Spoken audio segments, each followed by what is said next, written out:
What is going on, my super sandwiches? Rhymestyle here, and today I'm joined by the all-star Dragon Ball Z community cast. So we got Mike from Laughing Stop Media, which remember, you have to say the full title every single time. We have Geekdom 101, and we have Super Jayan. And today, as you can see from the title of the video, we are discussing plot holes in Dragon Ball Super because, well, there's a bunch of them. Geekdom, how many plot holes are there? I didn't count. Jay's the one that has the list. A lot of them. I would say there would be at least minimum of 3 plot holes in Dragon Ball Super. 3 serious plot holes. The correct number is over 9,000. That's what I was actually hoping it was for. more than 3. I was hoping you would say over 9,000. Mike gets a point. I know the difference between, and I'm sure you guys do as well, I know the difference between plot holes and inconsistencies. So there is probably 3 proper plot holes in Dragon Ball Super. I see. Speaking of which, I do a series called Dragon Ball Plot Holes and Inconsistencies. Shameless plug. With that said, the reason why we're doing this video today is because we've noticed in the community, obviously since we're part of the community, we see people talk, and a lot of times it's popular opinion for people to bring up that Dragon Ball Super ruins Dragon Ball Z. Keyword ruins. It's less enjoyable, whatever you want to call it. Ruins is the word we're going to go for. It ruins Dragon Ball as a series just because stuff doesn't make sense. Now the question is does this actually ruin Dragon Ball Super for you? So before we all start and give us our points, we want to hear from you guys, so drop a comment below your thoughts. And also if you want to listen to us first, feel free to do that as well, and then let us know your thoughts. But the question is, does it ruin it? So let's start with actually Geekdom. Does it ruin the series for you because of the plot hole? Well, it doesn't ruin the series for me as far as watching it week to week. I think the real answer to this question will be in a few years once Dragon Ball Super's hype has kind of died down. Right. And we can all kind of look at it from more of an analytical perspective. Because right now we're all in the middle of this thing. You know, every month we get a new manga chapter. We get all these new characters, all this new stuff. We're all excited. But really, I think in a few years, when we reflect back, is when we'll have our true answer. That's a good point. But to me, yeah, that's the way I feel, honestly. To me, I don't think that the plot holes ruin Dragon Ball Super. What I think, and my theory, is that pretty much all of us here on this call, and definitely not all of the viewers, but certainly a lot of the viewers, we were all kids when Dragon Ball was airing, and we were watching Dragon Ball and Dragon Ball Z, and now we're all grown. Like, we all have jobs, we're all, living our lives, and I think that our brains have kind of evolved, along with the fact that television writing and film writing has evolved tremendously in the past 10 years. So I think a lot of us kind of want Dragon Ball to sort of evolve with it. I think a lot of us, and this is, I'm not going to get too deep into this, but there's pros and cons to this argument. I think that we all have kind of higher expectations for Dragon Ball now that we're grown. I think we want the same childlike atmosphere that Dragon Ball gave us when we were younger, right? But we want it a little bit more sophisticated. The problem is, of course, that Dragon Ball was never that sophisticated of a show to begin with. None of Toriyama's work is, right? It's very simple. So, do the plot holes ruin the show? For me, I don't think they ruin the show, but I certainly do feel, and I'm pretty sure we'll all agree, that I feel that Toei definitely should get their shit together. I've said it for many, many months now, even before Super aired. This is their opportunity to make a show that's still kid-friendly, that's still fun, but, is more cleaned up. And I do feel that Toei should hire a continuity editor to prevent these inconsistencies and plot holes from, being so prevalent in the series. I do think that it's a problem, but it doesn't really ruin the series for me. What I was going to say is I'm glad you brought up the whole point about, let's see what happens in 20 years or so. Because I remember when I was watching 5. GT... 5 years. 2 years, yeah. X amount of years. I remember when I was watching GT when I was younger, I enjoyed the series watching it because it captured the same moment I had when I was watching Dragon Ball Z, where it's like, this is awesome, I love these characters, the story's going on. It's kind of like that nostalgic feel. And it wasn't until later where I realized, GT... it was a good idea, but the execution wasn't right. And with Dragon Ball Super, this is something we have to, again, wait a couple years before we can really dive into, dig, analyze, and basically figure out whether or not it's worthy of, having a 2 thumbs up or 2 thumbs down. So I'm glad you brought that up. What I wanted to point out was, I already forgot what I was going to point out. All I was going to add was it's not the best story ever told at all. It's still Dragon Ball. It's still fun to watch. Yeah. It's just... I just feel like by now there should be no excuse for plot holes, in my opinion, though. But it doesn't ruin the show for me. Right. Actually, I'm glad you said that because it triggered what I was going to talk about. Animation. Before we get to anything else we want to discuss, let's just bring up animation real fast because I heard the most recent episode, which I haven't watched yet, but by the time this video is up, I have watched, obviously.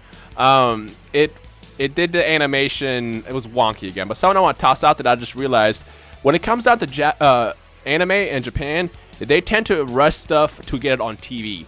After it's been done on TV, it goes to DVD. They tend to fix stuff, which we've seen with episode 5 now that the Blu-ray for Volume 1 is out, and it looks a lot better. That's what comes to the West. Now, as far as people right now who are still complaining about animation, you have to realize essentially it's like going to a bootleg DVD sales guy, buying a bootleg DVD, and then getting mad that the quality's bad.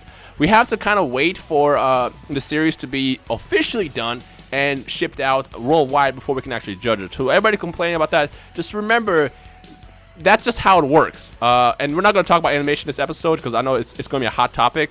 That's a whole nother video probably if it comes down to it, because I just know I heard about how bad Frieza looked in the most recent episode. But again, I don't think it was that bad. I seen one screenshot, and I can't really, like I said, judge it until I watch it myself. But I know how this community gets. The one thing that people are going to talk about the most is the animation. Just remember, you're judging essentially a DVD or movie from a bootlegger instead of the final product that gets done and released properly later via DVD and Blu-ray. And that's what's supposed to come to the U.S. when it gets basically licensed by Funimation and stuff like that. So just understand that's how that works.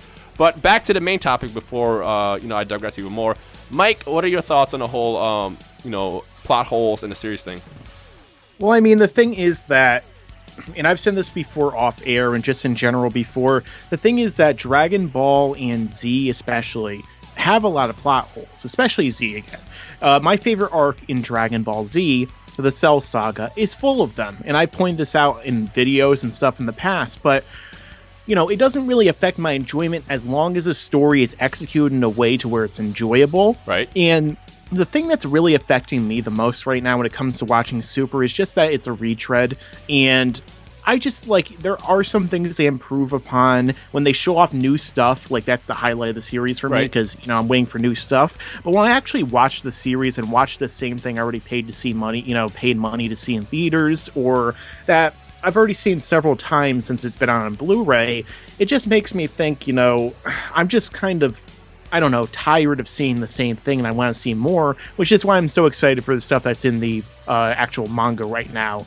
and that I think is going to go forward. But again, that gets back into plot holes, because, I mean, there were some in Battle of Gods and in Resurrection F, especially Resurrection F. Right. But the thing is that Toei's just creating a lot of them because it doesn't seem like they're actually going out of their way to give us a definite understanding of what's supposed to be talked about, what actually is the quote-unquote canon, because I know they've never used that word, but what actually fits into the continuity, because certain things contradict some things and other things, are they doing the manga, are they doing the anime? We don't really know. So that is frustrating as a viewer to watch that, and, a combination with that and the retread kind of makes some episodes kind of a chore to get through. But overall, I definitely am enjoying the show. I enjoyed Dragon Ball Z. I'm not enjoying Dragon Ball Super as much right now. Right. Probably because I enjoyed the movies when they came out, and so I'm just kind of let's get to the new stuff. But plot holes for me, even though, my mind, whenever I watch stuff, is always analytical. It's like, why is this happening? Why is that happening? Especially with Resurrection F. They're not really affecting my enjoyment overall of the show. It's mostly the retread and the fact that I feel like Toei's half-assing it. And when Dragon Ball is competing against so many other shows these days, so many shows that have been told since Dragon Ball Z went off the air, or even GT went off the air, amazing shows like, Hunter x Hunter and Full Metal Alchemist and The Brotherhood, and shows like that that are just so well told, and so many other manga artists that have come out and have said, this is our story, and it's actually just so well told, and how Breaking Bad and True Detective and shows like that have been told over the years that have really increased the quality of television. It just kind of, makes me feel, as Danny was saying before, I really want more. I want Dragon Ball's dynamic to kind of change. I want Toei to stop half-assing it, stop being cheap, and I hope that that's what they do in the next arc. Right. What I was going to point out is, and this is what I said off air as well, the thing about Toriyama, what he did with Dragon Ball, is he created a series that's just fun to watch. Whether you're 10 years old, 80 years old, 20 years old, it's a series that just you can pop on anytime, any episode, and just kind of enjoy and just relive it, essentially. But when it comes down to actual story, there's a lot of stories that are a lot better. I mean, in my opinion, Hunter x Hunter to me is my favorite story of all time in the anime world, just because from start to finish, it's a great journey. It's an actual journey that you get to live through going in Killua, and that's why I love Hunter x Hunter so much. you have other shows like Yu Yu Hakusho, even Full Metal, which you really live through those characters, whereas Dragon Ball is just a fun series. And that's just how I've always seen the series. It's just always been fun to sit down and watch. And yeah, there's a lot of plot holes. It's always been a bunch of plot holes. From the Dragon Ball days to Dragon Ball Z was heavy with them, and then now Dragon Ball Super. It's normal. And I don't know if we can blame the fact that there's no continuity writers, or if Toriyama's lazy, or what's going on in his head. He's very forgetful, which we know it's his nature. But end of the day, the series is always fun. And as Dragon Ball Super introduces plot holes left and right, I'm still enjoying it. Like every single Sunday when I watch it in the mornings when I'm drinking my coffee, I'm like, you know what, this is a lot of fun. Now the question is should Battle of Gods and Resurrection have been retold? Honestly, the answer is no, it shouldn't. We should have just gone right into the new stuff. In fact, the Champ arc should have just been a movie to basically wrap up the trilogy. But the problem was, I guess Toei, I assume this is what they were going for. We're trying just to reach a new audience, which they're still, the new generation that's not as familiar with Dragon Ball as we were when we were growing up. And they're probably just trying to reach that audience and rebuild the story and then release this new arc when Toriyama gets done with it, which we know is officially starting this January. So I think that's what they were going for with it. So was that a right move? Yes, to them. They're probably making money with it. The ratings are still good there. But end of the day, they could have just gone with, a third movie and just called it a wrap, or I don't know, just for simplicity, excuse me, they should have just done that. But again, there's reasons why they did whatever they did. But end of the day, to me, Super doesn't necessarily get ruined just because Gotenks, defuse fast, or because what are some off the top of the head that I can't think. We just discussed these. Well, I've got a list here, man, and I'll go. Super Jan's gonna go through a list. So basically, there's nothing that bad that's been introduced so far that I personally would be like, you know what, this is stupid. I'm not watching it. And honestly, if this ever happens, if it ever gets to the point where it's like, wow, okay, I'm done watching this, I'll stop watching it. But I'm not going to do that because I love the series, I love the characters, I love the story, and even though it's not perfect, it's still fun. It's a great journey. Plus, it would hurt your channel. Huh? It would hurt your channel, honestly. But even if it sucks, you gotta tell people. Yeah, but I'm enjoying it though. Like I said, my opinion is people might not like it, some might like it, but end of the day, to me, it's a lot of fun, and I'm gonna watch it every single Sunday. And then in 2 years, I'll go back and reanalyze everything, see how it compares. But for right now, it's enjoyable to me. Super Jan, you're last because you have a lot to discuss. Go ahead. Yep, I'll streamline this as much as I can. But basically, I just want to state before I go through my list is that I do enjoy Dragon Ball Super. It doesn't ruin Dragon Ball Super for me necessarily, but it's very, very disappointing, and I expected more from Toei when they created the series. And Dragon Ball has always had plot holes. Everyone is right when they say that, but the fact of the matter is Super is a new modern series. Dragon Ball has really taken off over the years, and you expect that they don't ignore things that have been previously established in Dragon Ball and Dragon Ball Z, which they have done multiple times. And I think my biggest problem with Dragon Ball Super is in 24 or 25 episodes that we've had so far, they seem to be creating more plot holes, or as many as they have an entire series of Dragon Ball. So that's the problem I have with it. It's like they just don't care, and their heart is not in it. The other thing I will state is that some of these plot holes I mentioned were in Battle of Gods and Resurrection of F, and I'm well aware of that, but my problem is that when Dragon Ball Super rolled around, they didn't fix them. They've got a series, they're retelling the same story, they're doing it in an episodic format, so they have ample time to fix these problems. Just little things, such as, why don't we see how King Kai's planet was wished back? Very simple thing, they could have just said the Dragon Balls were used, but we don't know that at all. We don't know how King Kai's planet has come back. Has been wished. They don't know if it's been wished back, or if it's just recreated by the Kaioshins. We don't know. We don't get an answer. Referencing some filler like Ginyu changing bodies with Bulma, but ignoring other filler like the Hell from Dragon Ball Z. As we know, they retcon that completely and introduce a brand new Hell in Dragon Ball Super and Dragon Ball Resurrection. Let me just step in real quick. I'm sorry, real quick, just for people who might be confused about this, just real quick. Yeah, you're actually going to say exactly what I want to say, so go ahead. Okay. Okay. I'll go, and then if I miss something, you fill me in. No, there's the Hell in the anime was never seen in the manga, so we don't see Hell in the manga. Okay, I was just clarifying that for people who have not read the manga. That's not my point though. That's not my point. The point is that they have referenced the filler from the anime in Dragon Ball Super, so they are clearly referencing anime, yet they completely ignore other aspects of the anime. So this thing, what you're saying. I'm sorry, what you're saying, I just want to make it, because remember, there's people who are listening who have no idea what you're talking about. I just want to clarify. Sorry, Jay. Just for those who don't understand what he's talking about, okay? He's right. What he's talking about is that in Super, there's essentially two canons, the manga canon and the anime canon, and Super references both the manga and the anime canon. Super will reference things that only happen in the anime, and then they'll ignore things from the anime and go back to the manga canon. Therefore, Resurrection F, the movie, that version of hell was Toriyama's version of hell, not the anime version of hell. Yep. I'm sorry for interrupting you, man. I didn't want to come off like a douche. Right. I just wanted to explain it for those who might not have read the manga. That's Now they all yeah, haven't read it like we have. It's gonna. The problem is there though is that Super boxes itself from everything in the Dragon Ball universe and doesn't follow any continuity, because it doesn't follow officially the manga continuity, or it doesn't officially follow the anime continuity. And people do get really upset when I say this, but it's just the facts. Fact of the matter is GT has better continuity and fits into the timeline of Dragon Ball better than Super because of this reason alone. I'm not saying it's a better series. I'm just saying for that reason alone, it fits into the continuity of Dragon Ball better because it just follows the anime canon. Just other things as well, like Bardock not being above Planet Vegeta when it's blown up.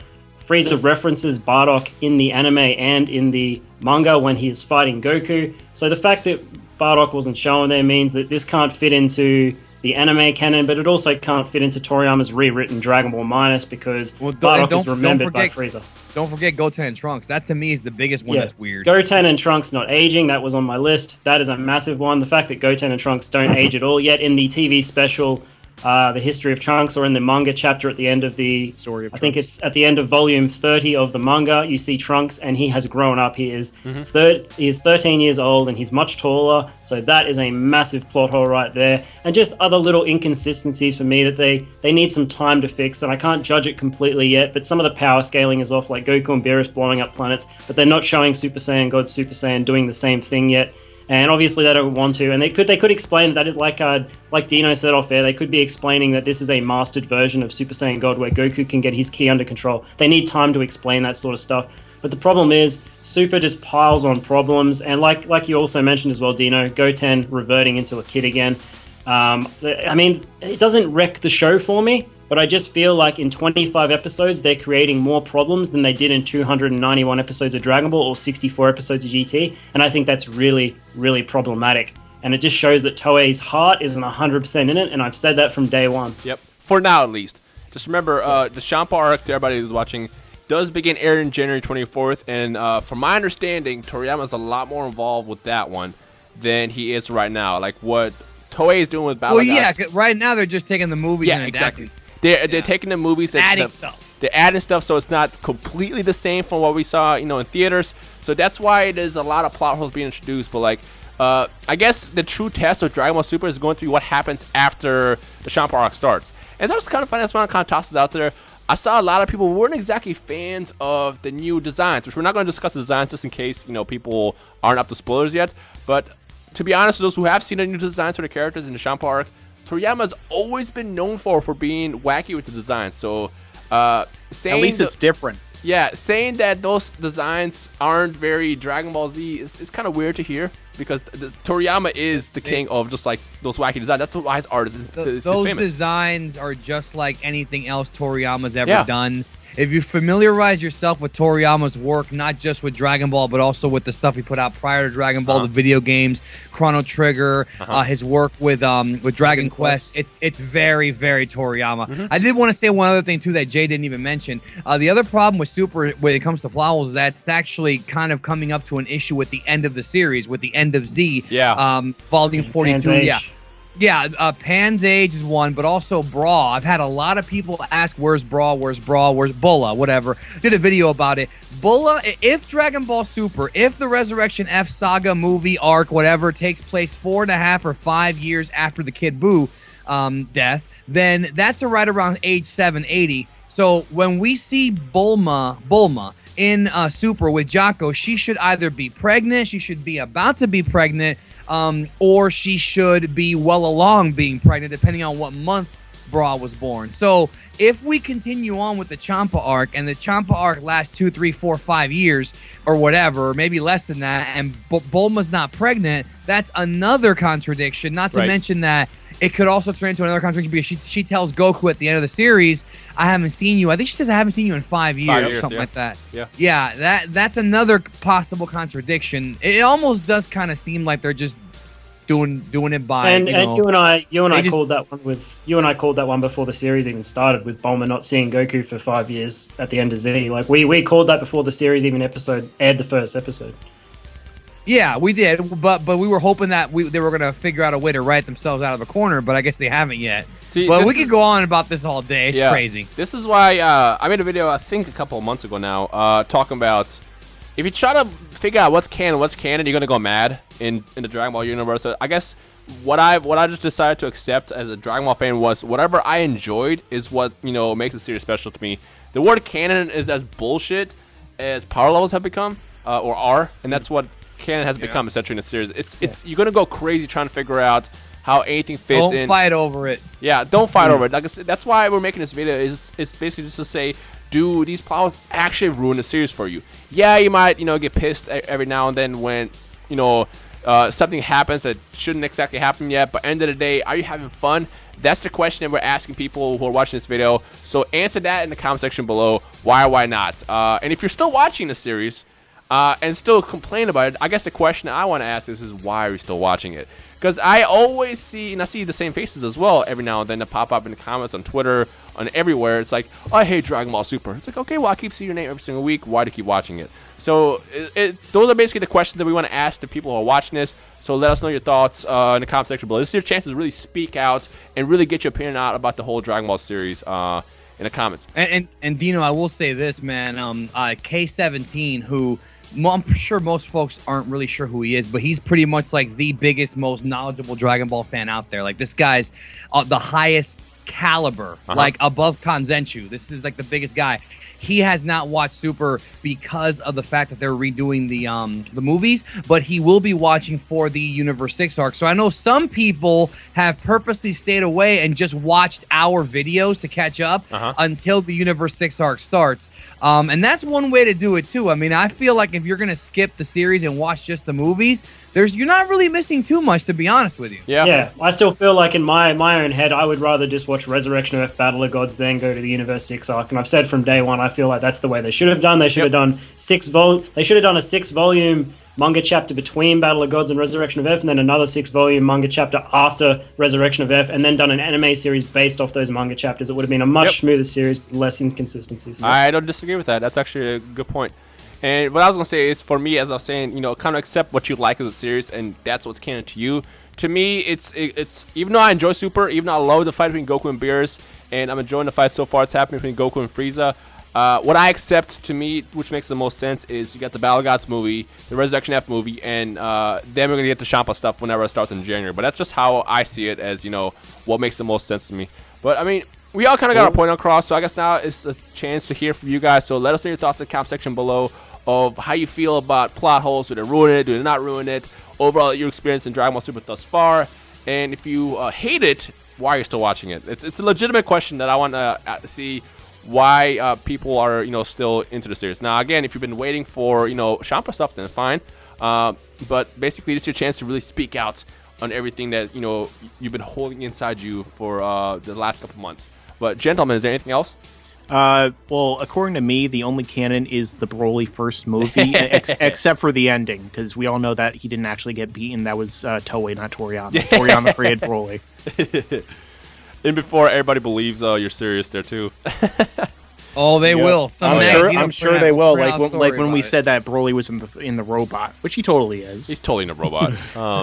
And before people think that I'm serious now that he isn't a robot. But no, let us know your thoughts. Of course, check out these awesome gentlemen's channels in the description below. Super J and Mike from Laughing Stock Media. Remember, you have to say that name completely. And of course, Geek the 101, the one and only. Subscribe to all of them because they have pretty awesome content. And I guess we'll see all you amazing people in the comment section below. Hasta la vista, baby. And Harold, too. Wow.